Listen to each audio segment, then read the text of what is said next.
The purpose of this presentation is to guide watchers and listeners through the concept of death, including the symbolism surrounding it, the impact of religion on the decision-making process when it comes to making personal end-of-life decisions, and it's also a view of multiple perspectives from various parts of the world in an effort to help individuals sort of establish their own positions, which then could potentially be translated to policy positions, or at the very least help guide personal end-of-life decision-making in their own lives.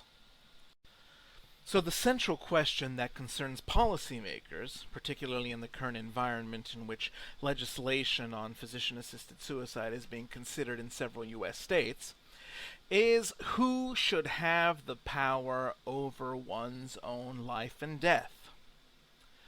Suicide, or the taking of one's own life, is one consideration in the matter, and another is euthanasia, which is ending a person's life in order to relieve pain and suffering.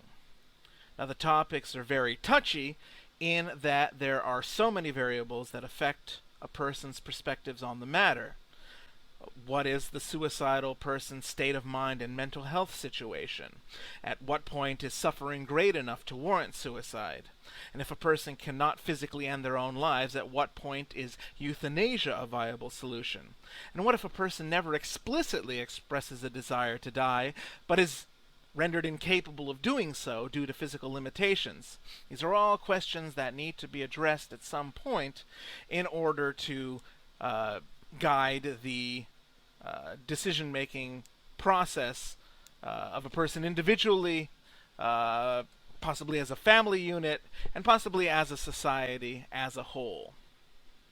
And another topic of discussion is how our culture affects the decision. Are there social structures that lead to more acceptance of suicide and euthanasia? How does religion impact these perspectives? These are matters that we'll be able to discuss briefly in the course of this presentation. Understanding end-of-life decision-making begins with understanding society's perspectives on death. Different cultures view death differently, and this changes the way that they view end-of-life decisions. I will discuss religious perspectives on the next slide, but there are various states of death that need to be considered as well. Death is associated with decay, and the only near universally agreed upon marker of death is when the body finally decays away, leaving nothing of the shell of the human body that had been associated with the deceased. But before then, we have many, many states of death to consider. Brain death, the comatose state, the vegetative state. At what point is a person truly dead? In Islam, a person is only dead when the soul has left the body. When that occurs, if it occurs at all in a particular person, are not necessarily clear. And what about when biological functions merely shut down, leading to thanatomimesis that gives the appearance of death? Harvard University describes death as a combination of the lack of response or stimuli to a person's inner needs, a lack of breathing, a lack of reflexes, a lack of EKG activity, and a lack of blood flow to the brain. But what if one of these variables is prolonged by machinery? Is it murder to stop the machine and allow a person to die? Now, in our culture and many other cultures around the world, death is associated with a lot of macabre, negative symbols. In the United States, you have the Grim Reaper, you have the cultural phenomenon of wearing black to a funeral. You have the symbolism of skulls and crosses, and you have people that evade using direct language when talking about the topic of death. And all of that seems to point to the culture's fear of death. And yet death is all around us. I mean, we have to kill in order to eat meat for food. Acts of war and terrorism take place every day. Capital punishment is still legal in the United States. It might not be the most natural response to be afraid of death. Now, Shelley Kagan argues that fear of death is not necessarily a rational response to death at all. And he argues that for a thing to be feared, it has to subjectively be a bad thing, first of all. There has to be a non-negligible chance that the thing is actually going to happen, which is the case with death. It's definitely going to happen to all of us.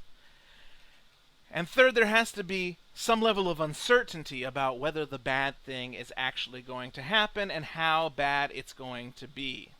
With death, the first and the third conditions are not necessarily satisfied. So perhaps Western culture, particularly in areas in which physician-assisted suicide-related policy measures are being considered, perhaps they need to take a step back and re-examine their position on the topic of death. Religion, of course, plays a major role in end-of-life decision-making and may be a source of or alleviation from the fear of death that seems to pervade the broader Western culture. Now, the Judeo-Christian and Islamic religions view death as a means for the intangible soul of a person to move on to a higher plane of existence, known as heaven, generally. However, the door is left open for the soul to not achieve such a state, either in being distanced from God or being sent to a place of eternal damnation and unspeakable horrors known as hell. Since so many Americans in particular are Christian, there are more opportunities for people to feel anxiety and fear about the final resting place of their souls, given their actions in life. Now, Emmanuel Castano notes that ideologically conservative individuals tend to score higher on surveys relating to fear of death, although general anxiety levels about the end of life in general is pretty much the same for both conservatives and liberals. So perhaps it stands to reason that a reevaluation of death from a religious perspective is necessary in order to embolden one person's position on end-of-life options, whether they're going to be for it or against it. Now, to take another perspective, in the Eastern religious perspectives, particularly Hinduism and Buddhism, death is cyclical rather than final, like it is in the Judeo-Christian realm. People that die are reborn into new bodies in a cycle known as samsara. Both assert that karma, or the totality of a person's actions in this and previous states of existence, decide their fate in the reincarnation progress. In Hinduism, learning all possible lessons in life pertaining to virtuousness, material satisfaction, and pleasure leads to a person achieving a state known as moksha, which is the release from the cycle of birth and death. And a person achieves sort of the consciousness of a supreme soul, or described by some sects as being in touch with every man, this concept of Tade Kam, which is the overarching spirit of humanity. Now, in Buddhism, one can reach enlightenment by casting off physical attachments, and then they too can break the cycle of birth and death and achieve a state known as nirvana, in which you ascend to a state of bliss without suffering and with complete peace. Now, going beyond religion, there have been a number of attempts to try to document near-death experiences and attempt to see if there are any commonalities in the dying process, despite the lack of permanence in the state, of course. Elizabeth Kubler-Ross and Raymond Moody pioneered research on the topic, and Gideon Litchfield summarizes some of the most repeated concepts in saying that one thing that individuals almost universally sense is that they are floating above their own body, kind of overhead, feeling completely detached and egoless about the scene that's taking place below. Another is the idea of visiting or traveling to another worldly realm, possibly seeing supernatural beings or deceased relatives when getting there. And a third thing is having this general sense of connectedness with everything in the universe, that profoundly affects their lives upon returning to consciousness. Now, some may take comfort in knowing that very few of those experiences were described as negative, and that one's particular religious perspectives also shape the types of beings that are seen. For example, Christians are more likely to see Jesus, while other religions might report seeing angels more, or beings that shapeshift into various forms to try to be more comforting to the person that's having the near-death experience. However, those few that do report negative experiences do sometimes describe them as being hellish, so the door to fear still remains open despite the more or less objective research on the topic. Now, regardless of whether fear or simply general anxiety pervade the culture, there have been a number of studies done that reflect how cultural and ethnic differences affect end-of-life decision-making.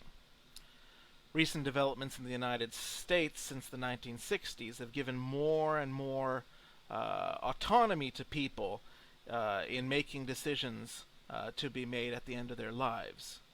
First you had the establishment of the living will in the 60s, and later with the Patient Self-Determination Act of 1976, you did see an increase in the ability of people to make definitive decisions about what takes place at the end of their lives.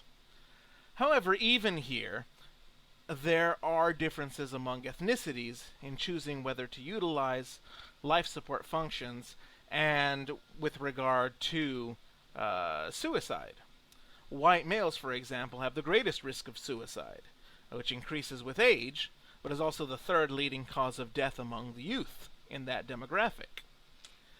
Latinos are more likely than white respondents to choose life support at the end of life, and African Americans are both less likely to commit suicide and more likely to choose to utilize life support options at the end of life.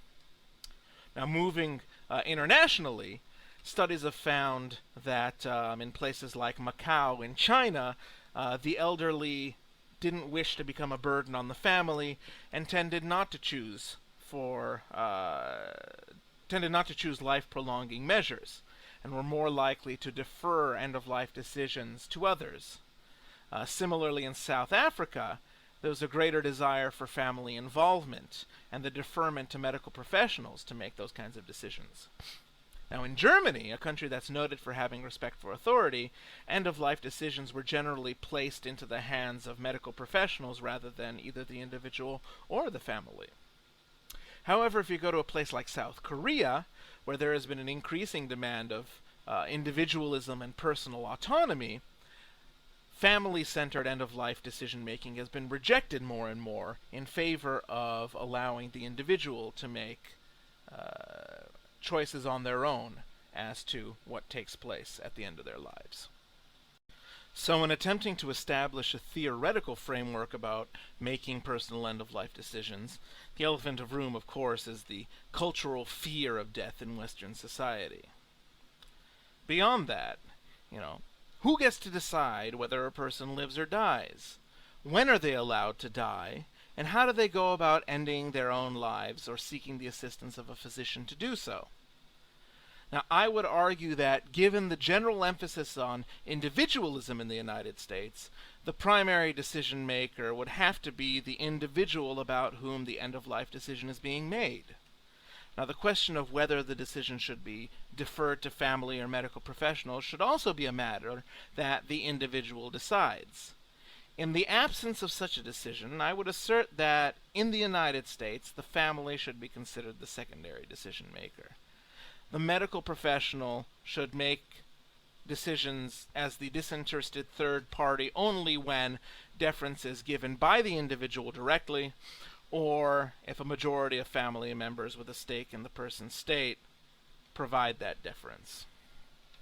Now, similarly, given the emphasis on individualism in the U.S., I think it's a person's right to decide when they die for any reason. Now, mental health professionals should be made available to try to dissuade any suicide attempts on the basis of purely mental health-related reasons, but ultimately I'm of the opinion that in the United States, a person should have the right to control when they die. Now, as for how a person can die of their own accord, with suicide, generally it's not something that others can restrain a person from doing, aside from, legally incapacitating them under orders from a physician for mental health reasons. Now, a person can end his or her own life at nearly any other time when they're free to do so. The question is, what happens when they're incapacitated? And given my previous positions, physician-assisted suicide should be considered in all 50 states, and I would argue that it should be a right guaranteed to all persons. And I understand the conflicts with the Hippocratic Oath and the strong desire of people to prolong the lives of others, as long as possible, but ultimately it should not be something for others to decide. The option should be made available in some form or fashion. And now at this point I invite everybody viewing and listening to agree or disagree with my stated positions, and introduce new perspectives that I may not have considered in the comments section. Where I think these positions that I have stated reflect what would probably be agreed upon by the majority if all these topics were vigorously debated and followed by the American public.